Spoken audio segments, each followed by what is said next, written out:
Hi, I'm Keith Deason. Today, we're going to make this rug shearing guide for a rug shear to shear rugs.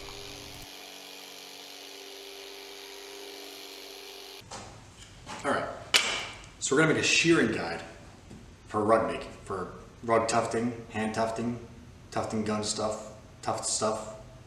Anyway, what you need a shearing guide for. You've got your sheep shears. You need to cut the pile even on your rug when you're done to make it look nice, right? Well, this thing's heavy on the back, light on the front, the whole thing moves while you're doing it, and there's a good chance that you will gouge or rip or otherwise damage your rug at the final stage. It's not good. So these guides, I'm going to show you how to make one. I haven't seen anybody post a video about how to make these.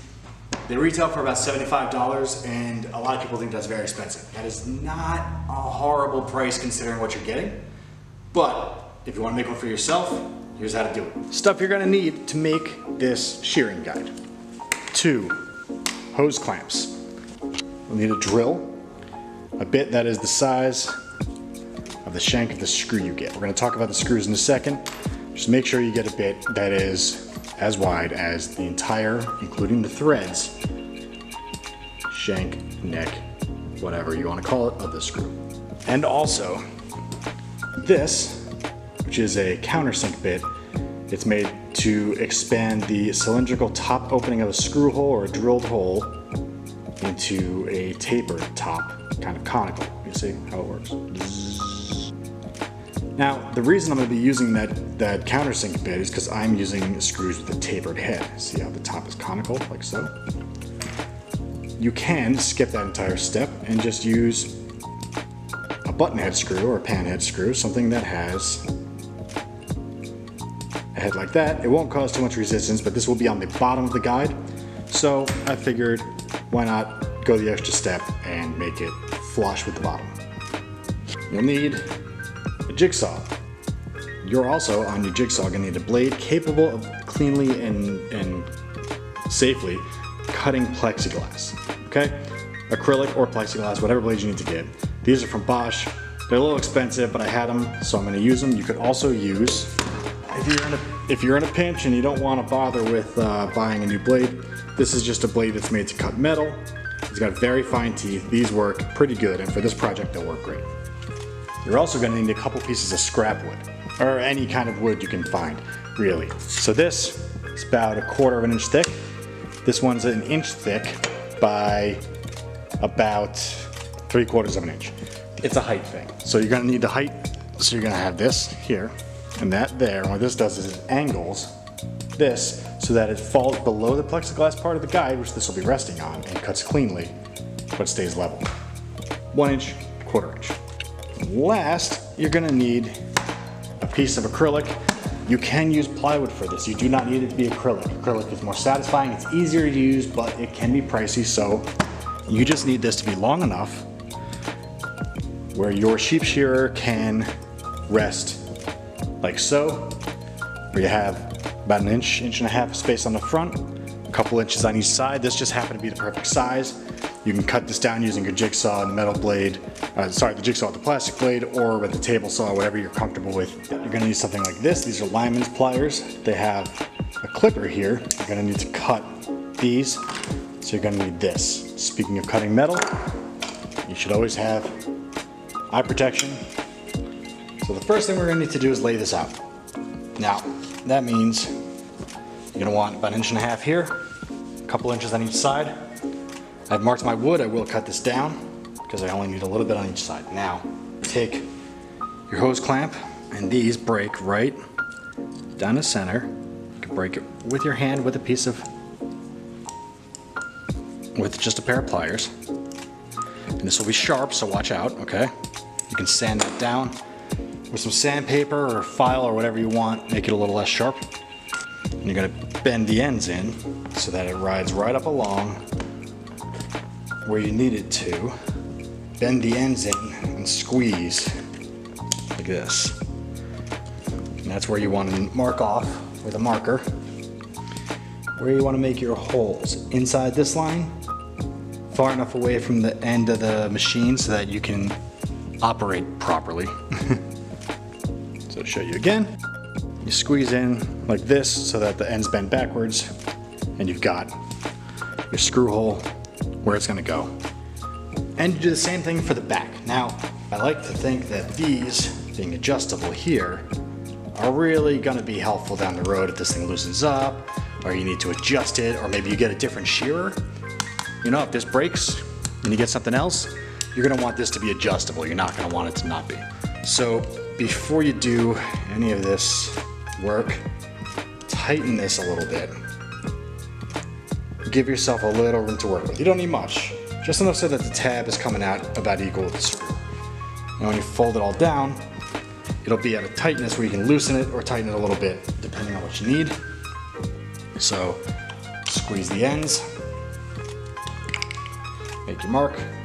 Take my Sharpie, about where this lines up, here-ish. That's about right.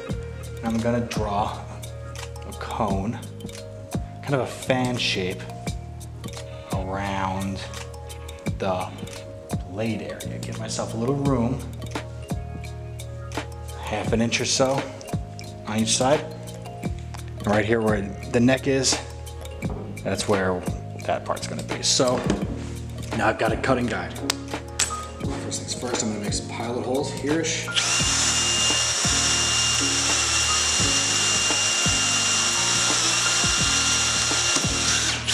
Just letting the bit do the work, not pushing hard, not on a high speed, just letting the bit do the work.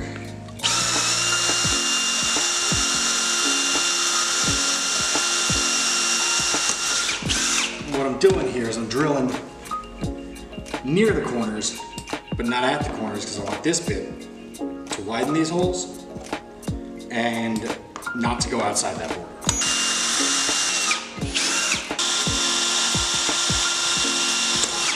Right. Take your time, you do right. All right, move to the bigger bit. Same thing. There you go. You let the bit do its work, take its time.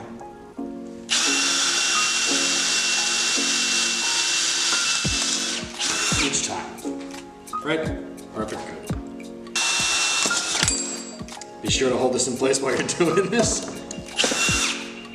Otherwise, could have spin out like that. All right. This you're gonna wanna do off the edge. Get that in there, see how nice and perfect that fits. Good.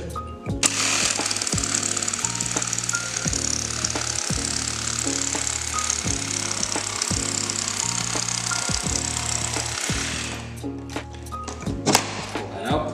Now you see, I go from almost the edge to the edge. I'm gonna do that on each one of these, almost the edge, to the edge, almost the edge, to the edge, almost the edge, to the edge, and then I can work out those little other parts after it's all cut out. If you try to do a curve in this, with this kind of blade, you're probably gonna end up with a crack, so it's not best to try to do a 90-degree curve.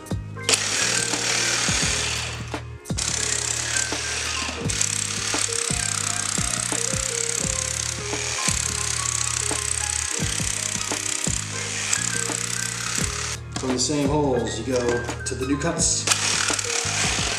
All right, like that.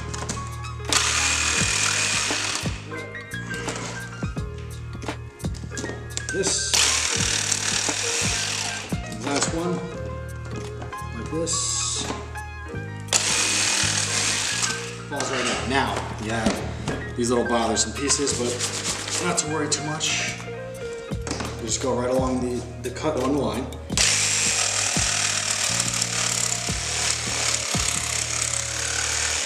Dig yourself in and you're good. So, boom, boom. Do that all around.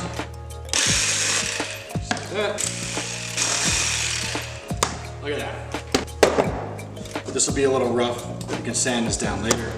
For right now, it works great for our purposes. I'm gonna cut these down right now on a saw. You can use a hand saw, any saw you want. All right, so we're gonna build the brackets, and I've cut this piece of wood down. And really, this is pretty arbitrary. I'm gonna eyeball it. You can measure this all out if you want to. This is about 5 inches long. This is the same With the 1 inch side up, vertically like this. This should be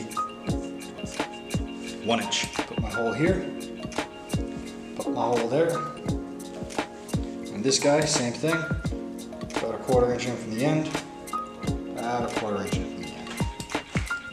1/4 inch, 1/2 inch.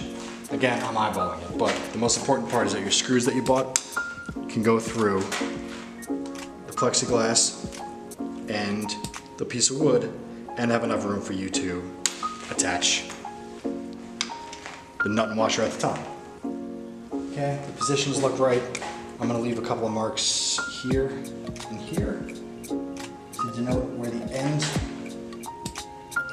I'm putting them by the screw hole so I can line that up. See, I can line the screw hole up with, with that and with this one.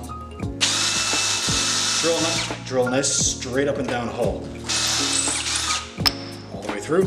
Same with the other side. Right on the dot. All the way through. Same with this guy on the dot. All the way through. On the dot. All the way through. Line it back up, right where you had your dot indicators for where you wanted it to be. Okay. Go down through. And you're not going to cut all the way through like this, you're just going to drill down until you make a scratch in your acrylic. Just like that little guy there. The whole time. So now I'm going to drill through here, just like I did the first time. Slow down the drill. Take it easy. There's 1. 2. So for this, titanium bits work really well. Anything that can cut through metal carbide bit, whatever you got. Okay, so let's do that. You can hold it at the top, but you see I got my hole through. This is a little different. We're basically just going to be widening this hole over here so we can get a screw through. There you go. See? Hole. So I got to take this bad boy on the back. See how that works? Nicey nice. Look at that. See? See how nice and flush that sits.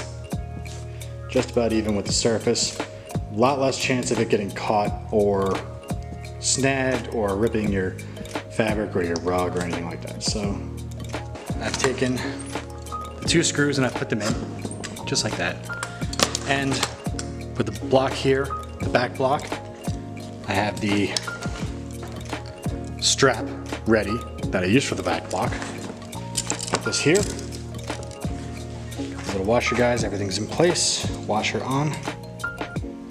Nut on. There we go. And other types of pliers would probably be better for this application, or a little ratchet set, but I work with what I've got and this is what I've got. So get that down nice and tight. Make sure it is nice and tight, and it does tighten down because you don't want this to go anywhere. You do that for all 4 of the screws, same thing. Tighten this up. Back's not going anywhere. Now, the front one, you're gonna wanna do a couple of adjustments here. So, I'm gonna tighten down the front. And as you tighten down the front, you'll start to see the shear itself. This row of spines here, this is about where they cut. Should be pretty even with this. If you want a deeper cut for the pile, you go down further. So this will give you a flush flat cut, and you can tighten it up even more and get it higher, loosen it up, get it lower, like that. See? All right, let's get ready to test. Got a nice deep angle to it. This is already cut once, but this is just an experiment. So the pile back here is nice. I trimmed it down already, but let's go lower. You can see the difference in height from where I tested this thing out. So here we go.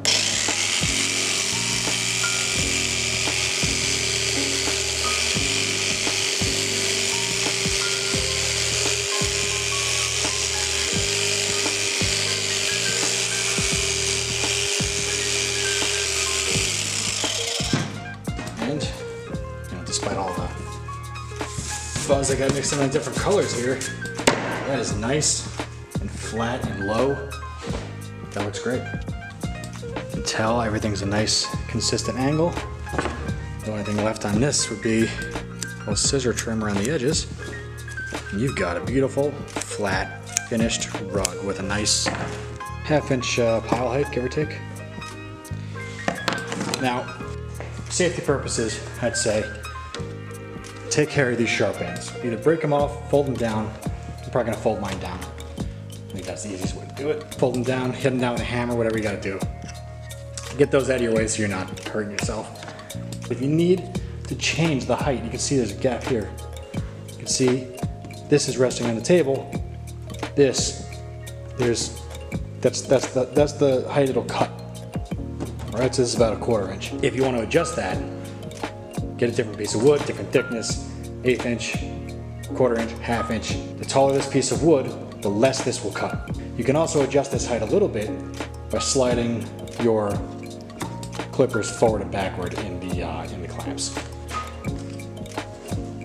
Pretty good. Things I do a little differently? I don't think there's much. I think I would cut this piece a little better, take my time, finish up these edges, but really, at the end of the day, you bend all these down. They're not gonna get in your way, you know? But this is, happy with it. While the machine on mine is not extraordinarily priced, if you're handy and you have the materials, this is a time saver. This will help you out.